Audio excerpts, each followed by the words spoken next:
কোটার জন্য আন্দোলন করে, ছাত্ররা সারা বাংলাদেশের মানুষ কোটার জন্য আন্দোলন করতেছে, কিন্তু এরা কি জানে যে সবচেয়ে বড় কোটা তো হচ্ছে গিয়ে চোর কোটা, এই প্রশ্নপত্র ফাঁসের কোটা। এরা ধরেন অন্যান্য কোটা, মুক্তিযোদ্ধা কোটা, এগুলা নিয়ে আন্দোলন করতেছে, এগুলা নিয়ে আমি বলবো না, এটা আলাদা হিসাব। কিন্তু জানে না, এরা যদি জানতো যে সবচেয়ে বড় চোর দুর্নীতিবাজ কোটাটা হচ্ছে গিয়ে বাংলাদেশের বড় কোটা, এই কোটার বিরুদ্ধে আন্দোলন করলেই সব জিনিস সুবিধা আমরা পাইতাম।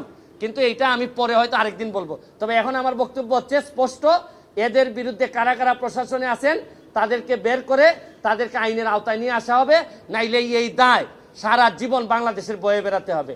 আমি একজন এমপি হিসাবে, একজন ব্যারিস্টার হিসাবে আমি মনে করি এটা জাতির সামনে নিয়ে আসা আমার দায়িত্ব। আপনাদের মাধ্যমে আমি এটা ছড়াই দিতে চাই এবং আমি দেখতে চাই যে কি ব্যবস্থা গ্রহণ করছেন। নাইলে আমি মাননীয় প্রধানমন্ত্রীর কাছে প্রয়োজনে যাব, মাননীয় চিফ জাস্টিসের কাছে যাব, কারণ এইভাবে একটা দেশ চলতে পারে না। Thank you. এখন জন্ম সনদ দিয়ে খোলো বিকাশ স্টুডেন্ট অ্যাকাউন্ট, নিজের বিকাশ নিজে কর। পিএসসি কমিটি করছে, পিএসসি কমিটি, এই যে বাংলাদেশের কমিটিটার আমি ভয় পাই আরো বেশি। কমিটি করলেই মনে করলেন যে ধামাচাপা দেওয়ার জন্য একটা প্রক্রিয়া শুরু হইলো। আরে কমিটির কি কাজ? চোর ধরছে পুলিশ, চোর ধরার পর চোররে বলবে যে আর তোর সাথে কে কে চোর আছে বল। এখানে আবার ভদ্রলোকের কমিটি করার দরকার আছে কি? পিএসসি হোক, টিএসসি হোক, যত এসসি হোক না কেন, চোর যারে যারে বলবে এই জায়গায় পুলিশ যাবে।